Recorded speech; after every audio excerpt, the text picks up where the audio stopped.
Okay, so share ko sa inyo 'to guys 'no, kung paano natin guys ma-claim guys yung laman ng GCash account ninyo due to account is on hold kung ang case ng GCash account ninyo ay na-deactivated.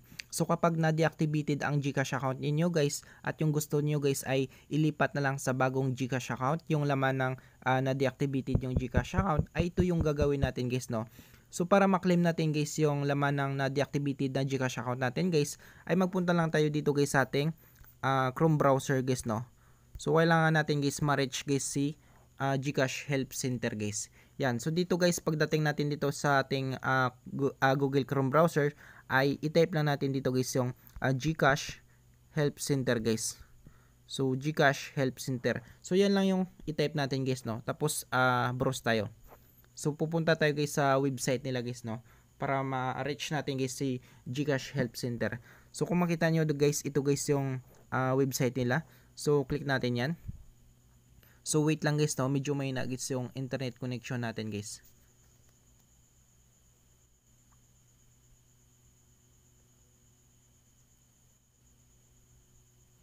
Yan. So kung makita nyo guys, pagka-click natin guys, ay ito yung lalabas guys no. So dito guys, makikita natin dito guys, type a keyword to find articles guys. So dito ay i-type lang natin dito guys yung GCash account is on hold guys no. So ito i-type lang natin, GCash account is on hold. So ngayon guys ay search natin yan. Yan. So hanapin natin guys yung article guys na my GCash account was put on hold or restricted guys. So dito scroll natin guys, makikita natin agad ito guys yung my GCash account was put on hold or restricted guys. So click natin yan. Papasok tayo dito guys sa ganitong article. Yan. So pagka click natin guys ay ibaba natin guys no. So dito guys, dito natin makikita guys yung tatlong dahilan guys kung bakit yung GCash account natin guys ay nagkaroon guys ng account is on hold guys. Yan. So ito guys yung mga tatlong dahilan guys kung bakit na nagkaroon guys ng issue yung GCash account natin guys. So maring yung account natin ay na-deactivated guys or account was restricted or routine verification of account guys. So ngayon guys, ito yung una kong ituturo sa inyo guys no. Para ito guys sa mga na-deactivate guys yung GCash account guys. Or kung gusto niyo makuha guys yung laman ng na-deactivated nyo na GCash account guys. So pasok tayo dito guys. Papapakita ko sa inyo guys no. Yan. So pagka-click natin guys, ay ito yung lalabas guys no. So dito, sabi nila dito guys, for deactivated accounts with funds. Sabi nila dito, to claim your funds, create a new GCash account with a new number and have it fully verified it. Once verified, click here to file a request guys. So yun nga guys no, para ma-claim natin or makuha natin guys yung funds guys. So kailangan natin gumawa guys ng bagong GCash account guys na fully verified guys at yung number natin guys. Okay? So kung meron na kayo guys bagong GCash account na fully verified at gusto na nyo guys makuha guys yung funds or laman ng na-deactivated nyo na GCash account guys, ay i-click lang nyo ito guys no. Ito guys yung click here to file a request guys. So click tayo dyan. So wait natin guys no. So dito guys kailangan natin dito guys mag-submit a ticket guys para makuha natin guys yung laman ng na-deactivated natin na GCash account papunta sa bagong account natin guys. Okay?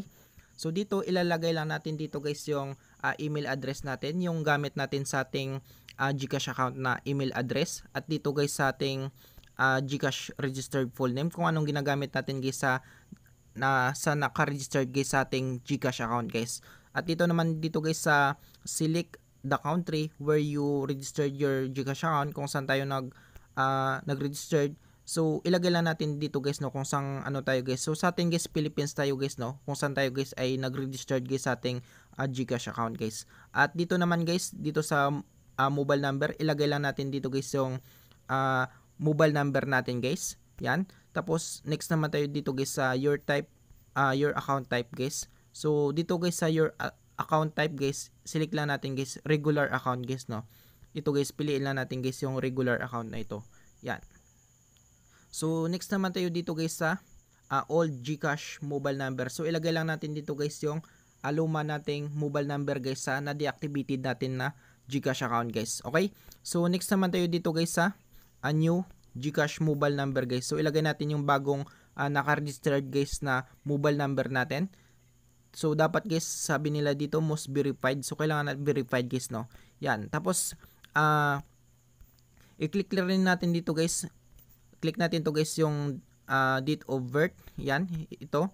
Click natin tapos type natin guys yung date of birth na ating naka-registered guys sa GCash account natin sa old tsaka sa new guys, no. So dapat guys mag-match guys, no. Yan. So dapat isa lang sila guys. Dapat pareho guys para maging successful tayo guys. So next naman tayo dito guys sa what was the email registered to your old account. So ilagay lang natin dito guys yung naka-registered sa old account natin na email guys or email address guys. Tapos next naman tayo dito guys sa did you perform account recovery? So nagsasagawa ba tayo para i-recover yung account natin? So lagay natin guys yes guys, no. So ang problema nga lang guys, yung account natin ay na-deactivated guys. Okay? So dahil nga guys sa mga violation guys, no. So kayo nakakalam yan guys kung bakit na-deactivate guys yung GCash account nyo guys. Okay?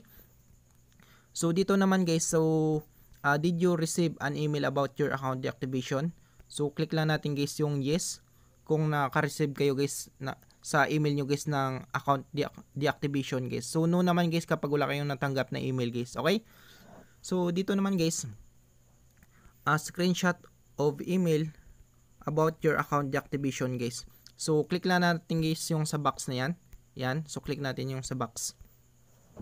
Tapos dito naman guys sa valid government issue ID guys. So kailangan natin magpasay guys ng mga valid IDs dito guys. Katulad ng SSS, SSID, UMID, driver's license, passport at iba pa guys, no. So click lang natin guys yung box.